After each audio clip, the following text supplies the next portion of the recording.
Hey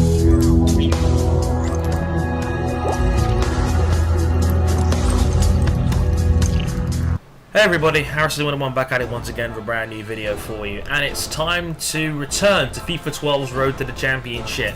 And I've got a confession to make as to why there's been such a massive break in this series. And the reason for that is because, through no fault of my own, my FIFA 12 manager mode save actually corrupted.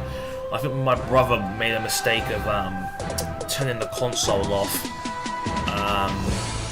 while it was saving, which is always something he always recommended not to do.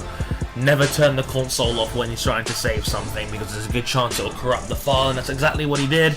So I gave him a good beating as a result of which, but unfortunately I'm now without my main YouTube save. So I thought, what's the best way of me going about this? Do I just quit the series? But I know you guys still want to see more FIFA, so I thought I'll restart, I'll reboot the franchise. I can make some new transfers, I can make some new signings, and I'll come back with a better squad, which hopefully you guys will still enjoy. So hopefully, in the grand scheme of things, this will work out quite nicely. Maybe. We'll have to wait and see. What you're watching is me rebuilding the club and making a whole heap of transfers before the new season starts. So what this is basically a whole heap of transfers, all the pre-season stuff simulated, obviously, so I could save time on the actual video, and the Community Shield game against Manchester City. Both of these games are actually played, they're all simulated, again, purely to save time. I want to get this video back out there as soon as possible. But I'm also going to use this video to talk about some of the transfers I actually made in the video. So hopefully you'll explain my thought. Hopefully this will explain my thought process and the guys I wanted to bring in during this transfer period. So hopefully you guys will get an understanding of where I'm trying to go with this team. Again, any transfer suggestions are obviously recommended below in the comments. Please let me know. So guys I brought into the club, guys I re-signed, some old, some new. I brought back Sergio Ramos. I spent 26 million on Sergio Ramos.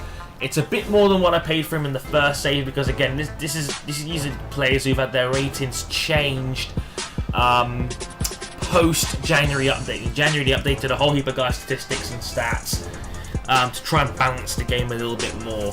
So in the update, Sergio Ramos got boosted up to an 87, which is quite nice. So I thought I've got to bring Sergio Ramos back, and I paid 26 million for him. Great defender, very fast, can play right back or centre back. So he's a good utility guy to play in the defence as well. So I had to bring back Sergio Ramos. I did pay a bit over the top for this one, but I thought we need. This is a YouTube playthrough. It's going to be a short-term playthrough. So I thought, why not bring in Wesley Sneijder, my favourite attacking midfielder, probably my favourite player who doesn't play for United. I'm a big fan of Wesley Sneijder as a passer, as a shooter, as a set-piece specialist. He is a complete package attacking midfielder, and that's exactly what that is, something that Manchester United don't have. So I thought, I spent 39 million to bring in Wesley Sneijder. So I think it'll be a great transfer and a great passer, and just generally a great midfielder to bring in for the team. I think he's going to do a great job for us.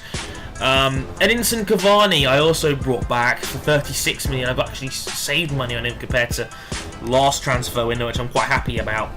They just took my 36 million offer right off the bat. We all know how good Cavani can be. Anyone who's seen him in real life for Napoli this season will know he's been brilliant. I think over 20 goals for Napoli, plus they won the Coppa Italia title this season. But in general, Edinson Cavani is a very complete striker and got a nice, healthy boost in the post-game update as well. So, again, very happy for Cavani. Had to bring him back in. Guys, I sold Andreas Lindegaard. We don't need as many goalkeepers. We only need 2.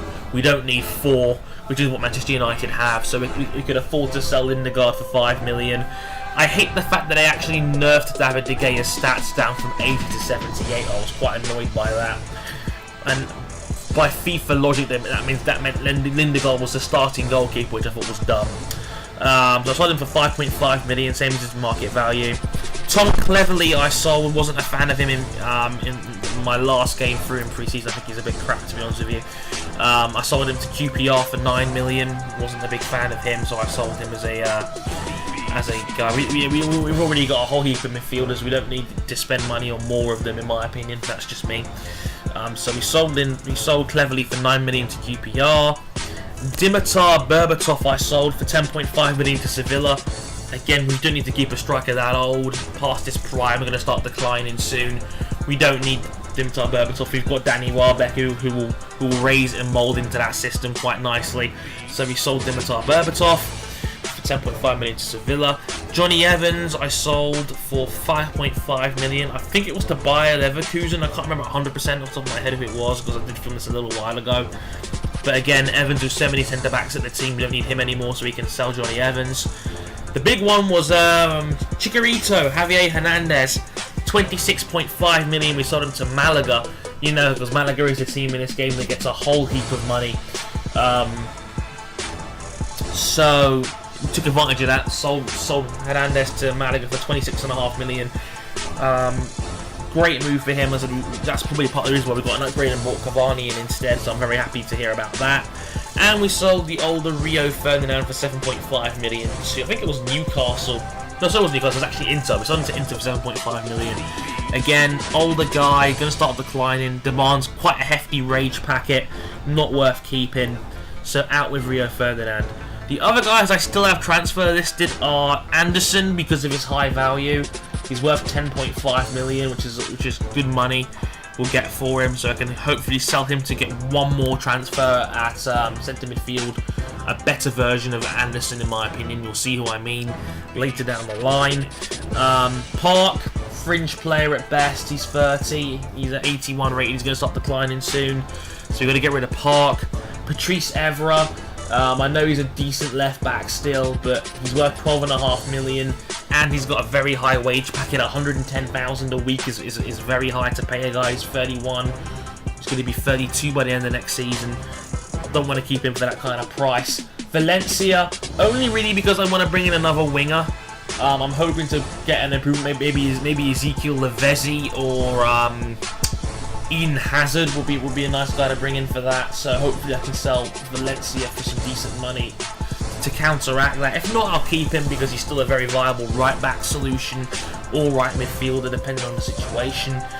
And Michael Carrick, who's older and centre midfielder, and we can replace him too. And we've already got Darren Fletcher there, who does pretty much the exact same role and is younger. But anyway, if you have any more transfer suggestions, please feel free to comment and let me know below.